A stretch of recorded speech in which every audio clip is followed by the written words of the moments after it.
Hello everyone, my name is Riley K. Jones. I'm a writer, teacher, and author tuber, and today we're going to tackle the question, how to become a better writer.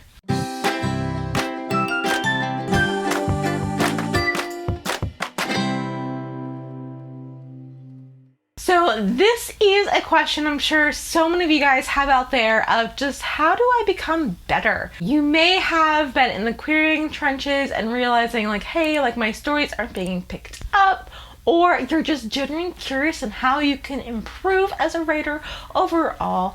And so you're trying to know, how do I know if my writing is good or not? One of those things that you could do is have like critique partners and people in your field, someone who's just a little bit above you, be like a mini mentor or read your work and get feedback from that. That's pretty much step number one, to know, where specifically are you in your writing journey. But here are some tricks to know how to become a better writer. First, read.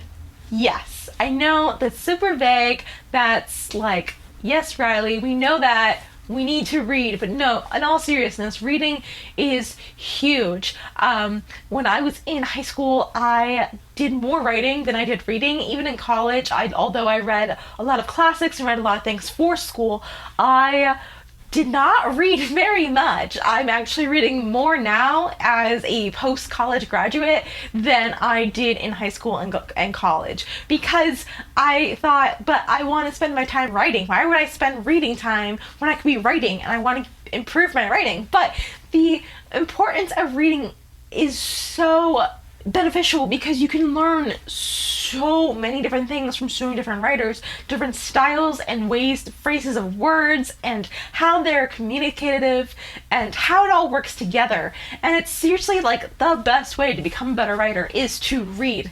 And don't just stick with like one genre. Read all kinds of fiction. You can read some similar genres that you're writing in, and maybe even a specific age category to see what is like popular now. But don't forget to like branch out too. Like, there are so many different writers out there that you would never really think to pick up from, but they have so much to offer. I learned so much from reading people outside of my genre, specifically like Tolkien. I learned about so much about writing description and layering of story and plot and symbolism from an adult fantasy writer than I also could have learned from a YA thriller writer. I learned from both. I learned from so many different people. And if you think to yourself like, hey, like I totally understand, like I really want to be reading more, but I just don't really have time to read full novels. One, I want you to check out Sabrina's video that she recently released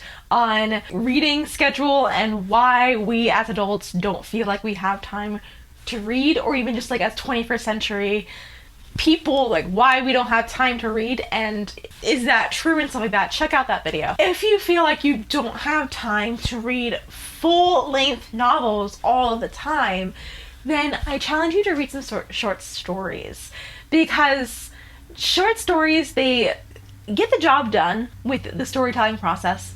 They do well with diving into complex characters and complex scenarios. You can study the way that they've created suspense or mystery or romance, tension, conflict in a very short amount of words. And it's kind of like just like a little shot of espresso. Instead of drinking a big, large cup of coffee, you're just getting the same kind of oomph as a little shot of espresso would in a short story.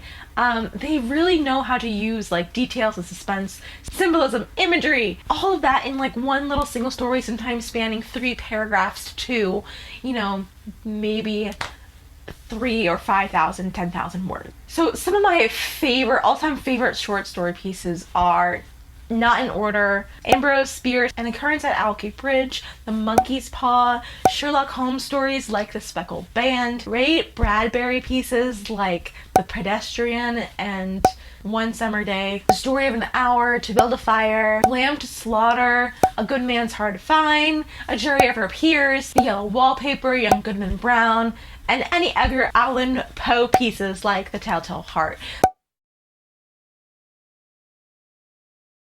Some of these you might be like, oh yeah, I think I read one of those pieces in high school or maybe college, and these short story pieces are just so good at storytelling, and you can really just learn a lot about how they develop the single character, how do they do character development, how do they do conflict, how do they describe the scenery around them, and you can really look to them for inspiration. At the same time, they're short. Some of those can be read within 5 minutes, some of them 15 minutes, but they're such a great way to just study the craft of storytelling. Some other things that you can do in your reading trenches while you're reading is to read some craft books. Some craft books that I mentioned on this channel before are Save the Cat Reads a Novel, John Truby's The Anatomy of the Story, Wired for Story, and Story Genius, Ali Carter's Dear Ali, How Do You Write a Book. Those are some basic tools of the trade that have also improved my craft as a writer, just to better my writing, knowing what questions to ask, knowing this plot structure besides the basic plot structure you might learn about in middle school, high school, which I hope you're learning about as a middle school, high school teacher. I hope you're learning about the story pyramid and all of that and how that breaks down. But if you haven't learned about that, those craft books will help you with that. And if you have learned about the story pyramid, these really just help break down the beats, so that way you can craft a story from start to finish to really have the payoff that you want it to have. While you're doing all of your reading, whether you're reading short story or craft books or novels, like take notes on how the author does specific effects. Like if you want to improve more on suspense writing, see how the monkey paw crafts that tension. How much pieces of detail do they give you? Do they give you right away? Do they give you bits and pieces? What's the pacing at which they reveal pieces to you? If you're trying to write tension, like romantic tension, then see how fellow authors in the romance category are giving you that information. Study those beats, study the way that things are just dropped. So as like a side note pro tip, a lot of story writing is not revealing your whole hand all at once. So if you have a concept, you have maybe you have 5 cards over here, okay? There are 5 cards that you have. You're just gonna lay out like one at a time, giving those layers so that way your reader's like, oh, that's the whole picture, that's the whole thing, and that's what the author wanted me to figure out. I hope that wasn't too cryptic, but like that's the concept of doing most storytelling, whether you're writing romance or mystery or thriller or suspense, like whatever you're trying to write. It's just layering in little details to bring about to a final conclusion. So see how those authors do that. Also too, like when you're reading, see if there's something like phrases or words that just like really stuck out to you, like a description, and just write it down. Even if you're like, oh hey, like when you start writing down those types of phrases, you find yourself really starting to then start to incorporate in your own way those types of phrases. You will be able to better understand how to create that tension, that description that you want. I know like there were a couple books that I read. One of them was Alexa Dunn's book, where she mentions that like she clenches her jaw, like her character will clench her jaw so hard that her teeth hurt. And that's something that like I know I've incorporated in my writing, but I've also seen it in other books as well.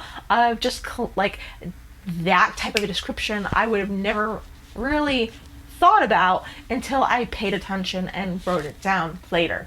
So there are some things that you can just do just by pure observation, and reading is so important in order to become a better writer. Some other ways that you can become a better writer too is have other people read and actually honestly critique your work. I know that's hard. I know that's sometimes very nerve-wracking to do, because you're wondering, am I good enough? Am I good enough?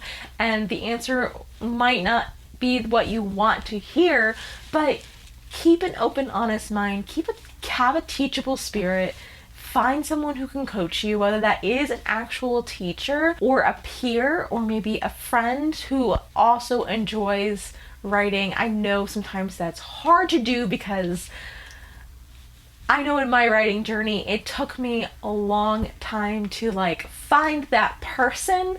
I tried writing groups, I tried people that I knew who enjoyed reading, and sometimes they just don't give you the feedback that you're hoping for. But finding places on communities like this one or trying out for Author Mentor Match, I know has been a huge help to find writers. So that they're out there, people are out there wanting to help you. It just takes a little bit of digging and establishing some relationships.